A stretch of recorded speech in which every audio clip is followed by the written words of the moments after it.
سورۃ البقرہ کے 32ویں رکوع کا آغاز ہے 32،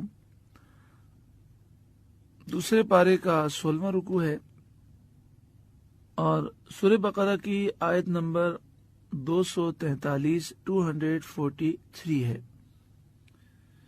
ارشاد فرمایا الم تر الی الذین خرجوا من دیارہم وهم الوف حذر الموت،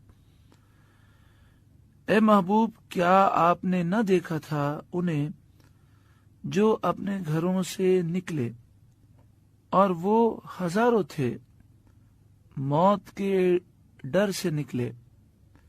فقال لهم اللہ موتوا، تو اللہ نے ان سے فرمایا مر جاؤ۔ ثم احیاہم، پھر انہیں اللہ نے زندہ فرما دیا۔ ان اللہ لذو فضل علی الناس، بے شک اللہ لوگوں پر فضل کرنے والا ہے۔ ولکن اکثر الناس لا یشکرون، مگر اکثر لوگ ناشکر ہیں۔ تفسیر خزائن العرفان میں ہے بنی اسرائیل کی ایک جماعت تھی جس کے بلاد میں شہروں میں طاعون ہوا، تو وہ موت کے ڈر سے اپنی بستیاں چھوڑ بھاگے اور جنگل میں جا پڑے۔ بحکم الہی سب وہیں مر گئے۔ کچھ عرصے کے بعد حضرت حزقیل علیہ السلام کی دعا سے انہیں اللہ تعالی نے زندہ فرمایا اور وہ مدتوں زندہ رہے۔ اس واقعے سے معلوم ہوتا ہے کہ آدمی موت کے ڈر سے بھاگ کر جان نہیں بچا سکتا تو بھاگنا بیکار ہے۔ جو موت مقدر ہے، نصیب میں لکھی ہوئی ہے، وہ ضرور پہنچے گی۔ بندے کو چاہیے کہ رضائے الہی پر راضی رہے، اللہ کی رضا پر راضی رہے۔ مجاہدین کو بھی سمجھنا چاہیے کہ جہاد سے بیٹھ رہنا موت کو دفع نہیں کر سکتا، کہ اگر وہ جہاد میں نہیں جائیں گے اور گھر بیٹھے رہیں گے تو یہ عمل موت کو دور نہیں کر سکتا۔ آگے ارشاد فرمایا وقاتلوا فی سبیل اللہ، اور لڑو اللہ کی راہ میں اور موت سے نہ بھاگو جیسا بنی اسرائیل بھاگے تھے، کیونکہ موت سے بھاگنے کا کوئی فائدہ نہیں، موت سے بھاگنا کام نہیں آتا۔ وَاعْلَمُوا أَنَّ اللَّهَ سَمِيعٌ عَلِيمٌ، اور جان لو کہ اللہ سنتا جانتا ہے۔ مَنْ ذَا الَّذِي يُقْرِضُ اللَّهَ قَرْضًا حَسَنًا فَيُضَاعِفَهُ لَهُ أَضْعَافًا كَثِيرَةً، ہے کوئی جو اللہ کو قرض حسن دے تو اللہ اس کے لیے بہت گنا بڑھا دے۔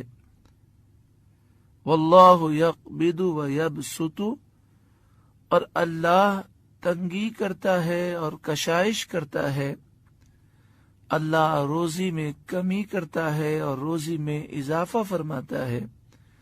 وَإِلَيْهِ تُرْجَعُونَ، اور تمہیں اسی کی طرف پھر جانا ہے، پلٹ کر اسی کے حضور حاضر ہونا ہے۔ اس آیت کریمہ میں یہ حکم دیا گیا کہ اللہ کی راہ میں اخلاص کے ساتھ خرچ کرو۔ اللہ کی راہ میں خرچ کرنے کو قرض سے تعبیر فرمایا گیا۔ یہ کمال لطف و کرم ہے، بندہ اس کا بنایا ہوا اور بندے کا مال اس کا عطا فرمایا ہوا۔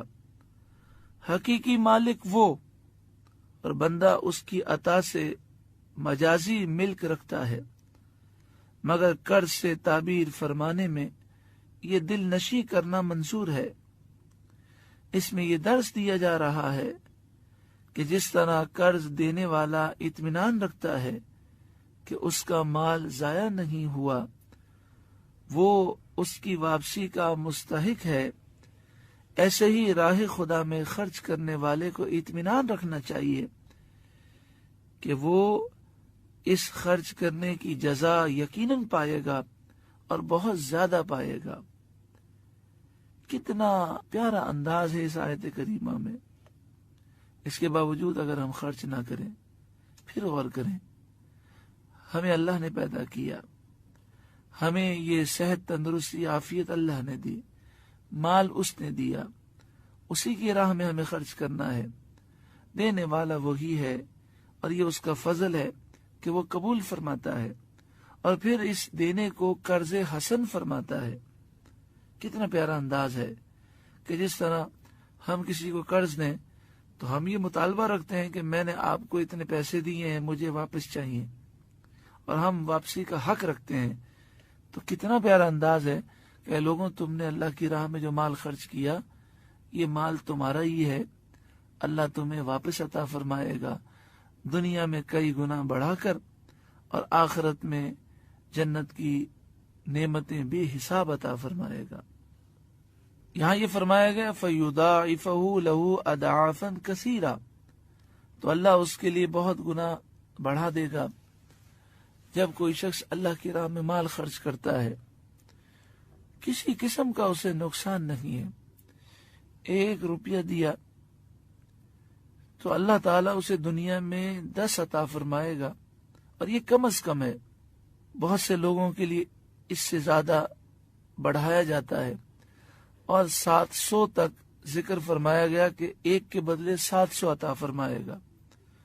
اور یہ بھی فرمایا گیا کہ واللہ یضاعف لمن یشاء، یہ 700 بھی حد نہیں ہے، اللہ جس کے لیے چاہے گا اسے اس سے زیادہ عطا فرمائے گا۔